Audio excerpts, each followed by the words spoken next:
Assalamualaikum warahmatullahi wabarakatuh. Kita melanjutkan pembahasan kita untuk soal usaha yang berada pada bidang miring ya. Kalau di video sebelumnya sudah membahas tentang usaha yang bekerja pada benda yang bergerak secara horizontal dan bergerak secara vertikal. Oke, sebelum kita mulai pembahasannya, boleh teman-teman klik tombol subscribe-nya ini ya, dan tombol lonceng notifikasinya. Kebetulan saya belum punya channel YouTube, jadi ya udah nggak perlu ya.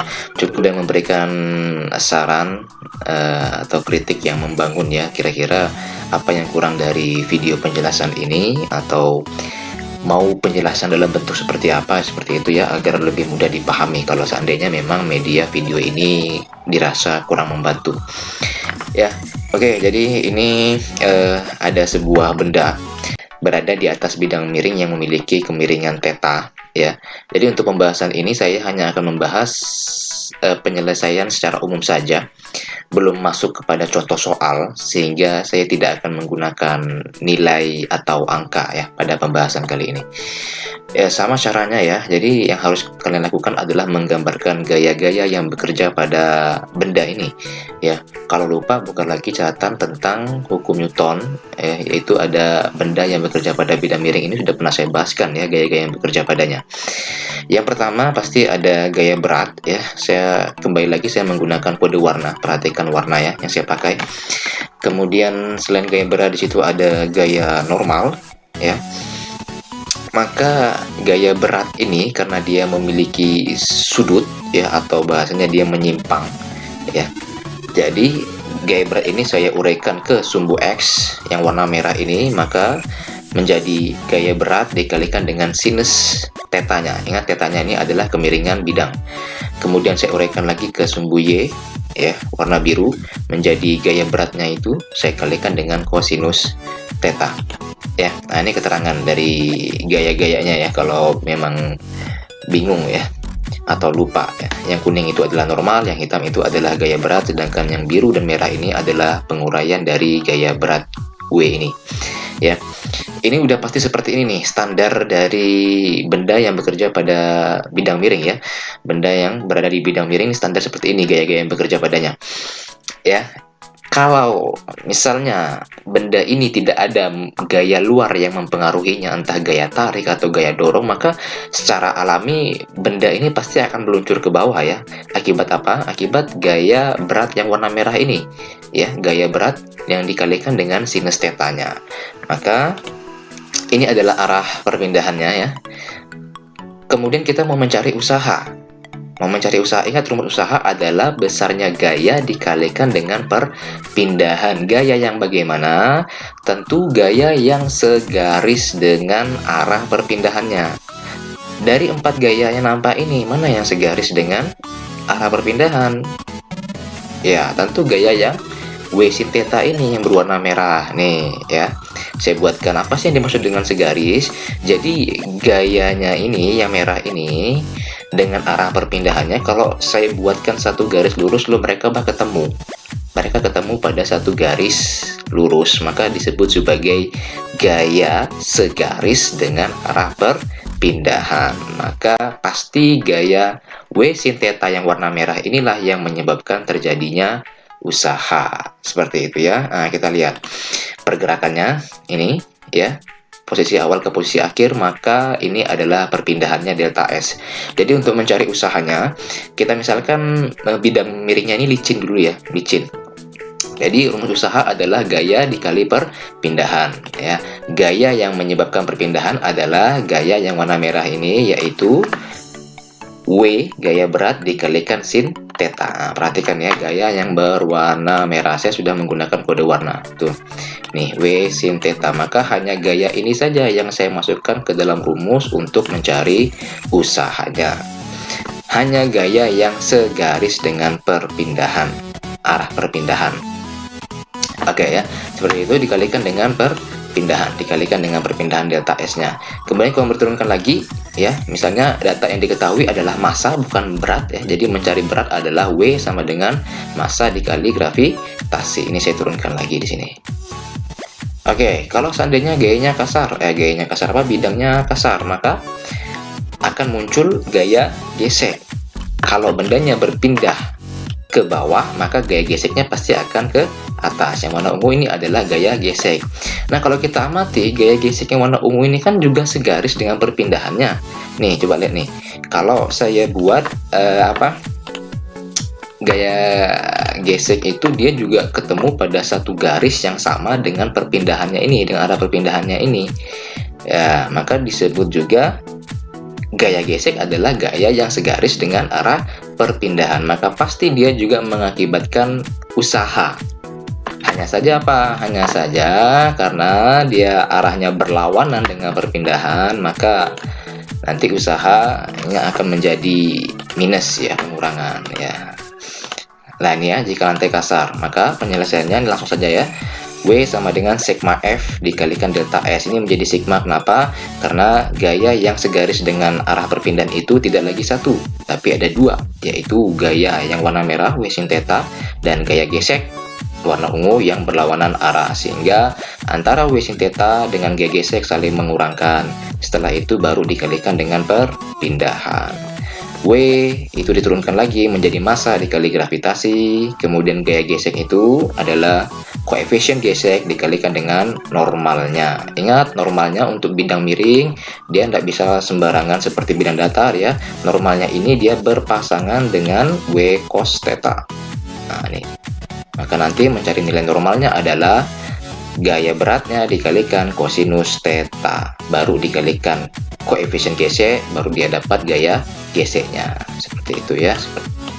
Oke, ini untuk contoh soal yang pertama. Mudah-mudahan dipahami. Kita akan lanjutkan ke contoh soal yang kedua ini. Oh ya, jangan lupa tekan tombol subscribe dan klik lonceng notifikasinya ya. Kalau YouTube-nya memberikan saran yang membangun ya. Soal yang kedua ini sekarang ada sebuah benda masih berada di atas bidang miring tetapi dipengaruhi oleh gaya luar, yaitu gaya tarik F yang berwarna hijau ini, dan bendanya saya tarik dia ke bawah ya.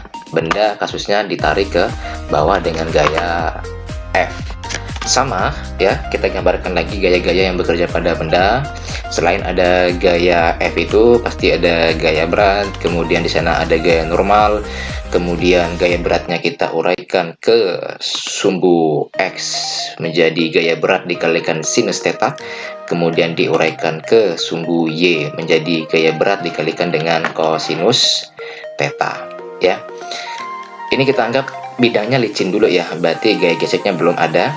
Maka arah perpindahannya sama seperti contoh soal yang pertama, dia akan mengikuti bentuk bidangnya seperti itu. Nah, sekarang amati, jadi kalau tadi hanya ada satu gaya, ini kan otomatis ada dua gaya ya, yang segaris dengan arah perpindahan, yaitu gaya W sin theta warna merah dan gaya tarik ke bawah warna hijau ya.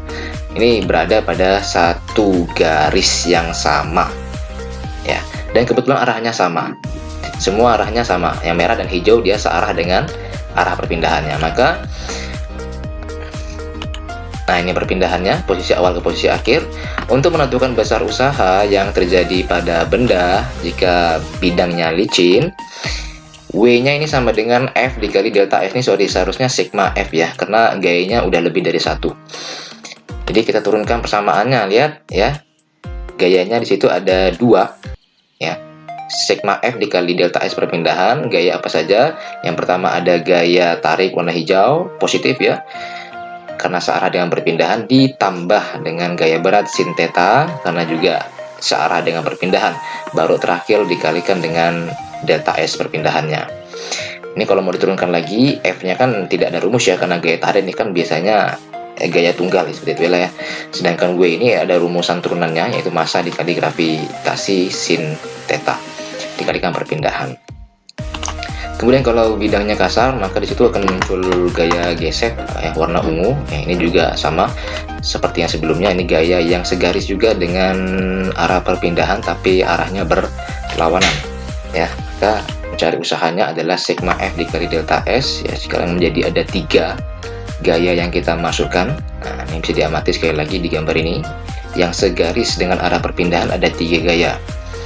Warna hijau, warna merah yang searah, sedangkan warna ungu yang berlawanan arah. Jadi kalau masuk ke rumus, F-nya positif, ditambah lagi dengan W sin theta, dikurangkan dengan gaya gesek, dikalikan dengan perpindahan, dan kalau mau diturunkan lagi, ya, jadi F-nya tetap, W-nya adalah massa kali gravitasi, kemudian gaya geseknya adalah mu dikalikan dengan normal. Ya, mu kalikan dengan normal. Normalnya sekali lagi ingat, normalnya untuk mencari normal pada bidang miring adalah N sama dengan W cos theta karena mereka berpasangan di situ. Seperti itu ya, tinggal menyesuaikanlah saja, nanti kalau ada angkanya tinggal dimasukin angkanya ya. Kalau yang diketahui massa ya berarti mencari berat itu massa kali gravitasi gitu ya. Kalau yang diketahui gaya beratnya langsung berarti ya nggak perlu kali gravitasi lagi, langsung aja ke W-nya situ. Ya, itu. Ini udah dibahaskan dua langsung ya. Kalau kasusnya licin dan kalau kasusnya lantainya kasar. Oke, cukup untuk pembahasan yang kedua. Kita lanjutkan ke pembahasan yang ketiga. Kalau terlalu cepat bisa diulang lagi videonya. Oke, kita lanjutkan ke soal yang nomor 3. Seperti biasa, jangan lupa untuk menekan tombol subscribe dan lonceng notifikasinya dengan memberikan saran-saran yang sifatnya membangun. Untuk soal yang nomor 3 ini masih benda di atas bidang miring, tetapi kondisinya dia ditarik dengan gaya ke atas ya, dengan gaya F itu. Maka sama, kita buat gambar gayanya, selalu gambar gaya, karena kemarin di kuis online yang sebelumnya masih banyak yang tidak membuat gambar gaya. Tidak tahu, mungkin karena sudah dibuat di coret-coretan yang lain, atau memang tidak dibuat sama sekali karena bingung, atau karena apa ya, tidak tahu juga ya. Pertama ada gaya berat, kemudian ada gaya normal. Gaya beratnya saya uraikan ke sumbu Y, maka berat dikalikan kosinus theta, kemudian diuraikan satu lagi ke sumbu X, berarti gaya berat dikalikan dengan sin theta. Kalau kalian amati, maka dari contoh soal yang 1 sampai dengan soal nomor 3, untuk benda yang di bidang miring, itu selalu ada gaya yang arahnya tidak berubah, selalu ada dan arahnya tidak berubah. Yang 4 gaya inilah dia, ya kan ya. Gaya normal, gaya berat, kemudian berat W sin theta, kemudian berat di W cos theta, itu selalu ada gitu. Karena memang gaya itu wajib. Kecuali gaya-gaya seperti gaya gesek atau gaya tarik ini, dia sifatnya kondisional. Ya, bisa ada, bisa juga tidak. Seperti itu. Maka kalau ini saya tarik bendanya, dia akan mengarah ke atas. Jadi ada 2 gaya yang segaris dengan arah perpindahannya, yaitu gaya tarik F yang warna hijau ini dan W sin theta yang berwarna merah. Ya, bedanya dengan soal yang sebelumnya, gaya yang warna merah ini, W sin theta ini, dia berlawanan arah dengan arah perpindahannya ya. Tapi masih segaris gitu, segaris, maka kedua gaya inilah yang menyebabkan terjadinya usaha nanti. Ya, kasih tarik ke atas, ini adalah perpindahannya delta S. Jadi kalau saya mencari usaha apabila bidangnya licin, berarti W sama dengan sigma F dikalikan dengan delta S perpindahan. Jadi W sama dengan, ya, sigma F-nya terdiri dari gaya F yang hijau searah dengan perpindahan positif, kemudian W sin theta yang berlawanan arah dengan arah perpindahan menjadi negatif ya, dikurang. Dikalikan dengan perpindahan, atau kalau diturunkan lagi, F dikurangkan dengan W adalah massa dikali gravitasi, kalikan dengan sin theta, kalikan dengan perpindahan. Jika dia lantainya kasar, maka ada gaya gesek. Ini gaya gesek yang warna ungu, ya, bendanya berpindah ke atas, maka gaya geseknya harus ke bawah. Tetapi tetap dia adalah gaya yang segaris dengan arah perpindahan, arahnya berlawanan, sehingga kalau dimasukkan ke persamaan menjadi F ya, searah positif, kemudian W sin theta berlawanan arah dengan perpindahan negatif, dan G gesek juga berlawanan arah dengan arah perpindahannya, berarti juga negatif, dikurangkan, dikalikan dengan perpindahan. Terakhir kita turunkan lagi, jadi W-nya itu adalah massa kali gravitasi, sedangkan G geseknya adalah mu dikalikan dengan gaya normal ya. Sekali lagi, normal untuk pada bidang miring itu nilainya sama dengan W kosinus theta-nya ya, secara umum ya. Secara umum normalnya adalah sama dengan W cos theta. Saya rasa itu saja pembahasannya ya.